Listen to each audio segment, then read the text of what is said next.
This is one of two messages I'll be sending before EXPO to those of you who will be attending our annual gathering this year, a place where we bring together our state delegates, board members, staff, and other guests to talk about the future of community and public transportation. Over the last 2 years, we've spent a great deal of time and effort listening to our members talk about their basic needs for the future. Although this listening began relative to creating an association's response for the reauthorization of MAP 21, we've seen it become a much broader effort that includes discussions of other issues that go beyond MAP 21 and also affect the well-being and services provided by our members who don't receive direct transit-related funding, especially those who are engaged in mobility management and medical transportation. In looking at developing our legislative agenda, we've taken into account the very unusual circumstances that are part of the Washington situation this year. If you think of our prior processes and the ways we gather information, similar to, let's say, an hourglass, our role is to collect information from people that comes in at the top, move it through the middle of the hourglass so that we can have points of interest in communications coming from that process. Much of that is affected by what takes place in the middle of the hourglass, where both sides come together. And I like to think that's the piece that we perform in Washington as members of your staff, trying to sort out what we hear and what is practical as an outcome.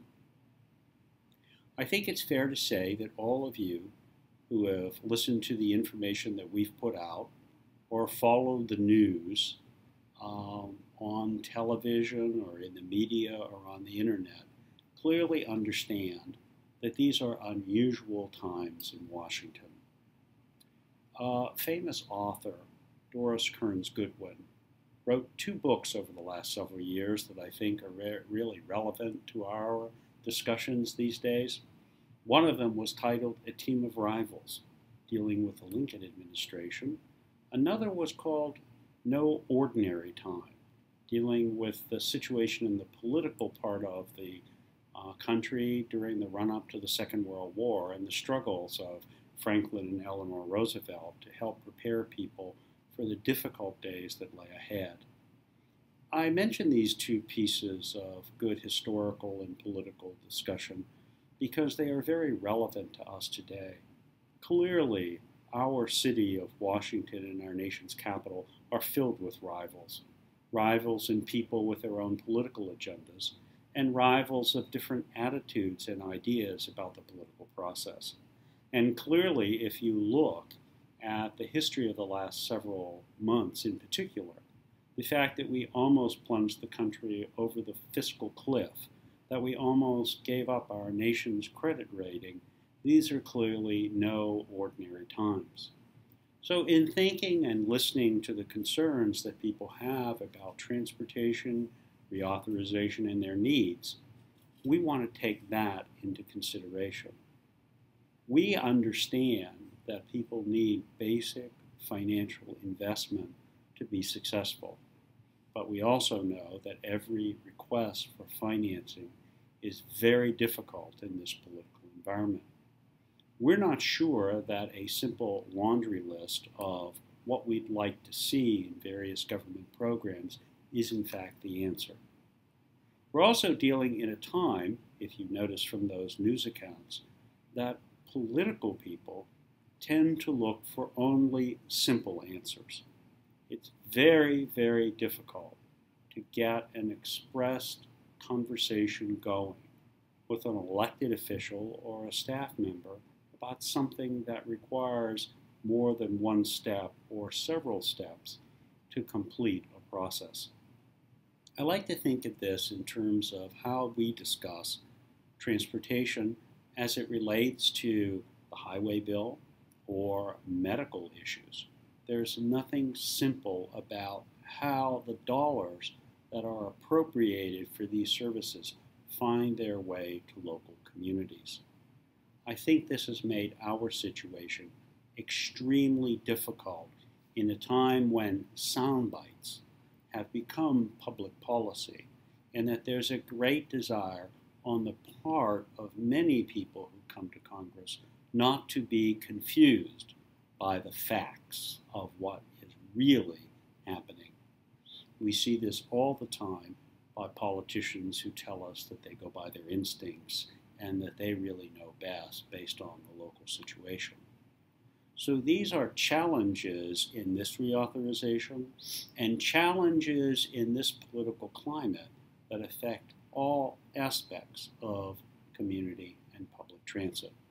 So at the middle of that hourglass, we've been thinking how best to communicate those needs that you have, the needs that we've heard from our members and friends, into the kind of advocacy positions that better explain the importance of what we do.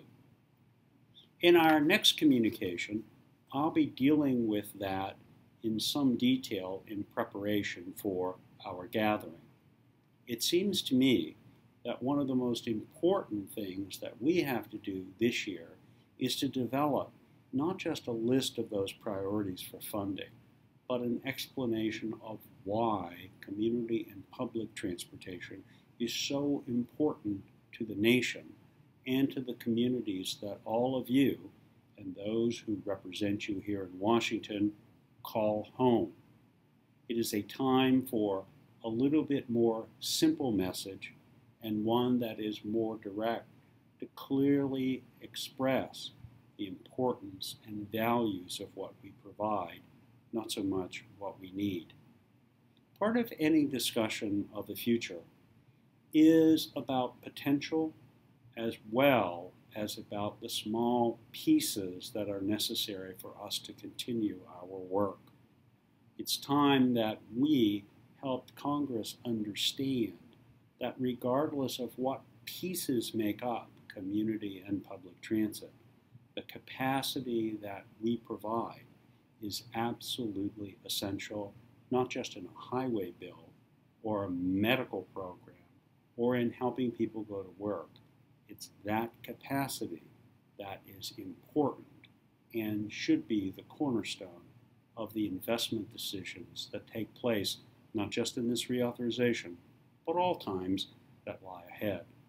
So in my next message, which should be out in about a week, I'll discuss how we want to look at this and how we want to take a concept that we call Community Transportation 4.0 into our discussions at the gathering in an effort to produce a message that will resonate in these extraordinary political times when little concern is given to the actual importance of things and that political rhetoric and divisiveness have become the hallmarks of what happens here in Washington. I recognize these as great challenges for us, but we've seen challenges before. So until we have a chance to talk next time, I hope you'll give some consideration about this environment and also the ways that you communicate best with the people at home to make you and your point more easily understood for those who don't spend every day in our business. So until we talk again, I hope you're fine. I'm looking forward to seeing you, and I'll be in touch shortly. Thanks for now, and bye.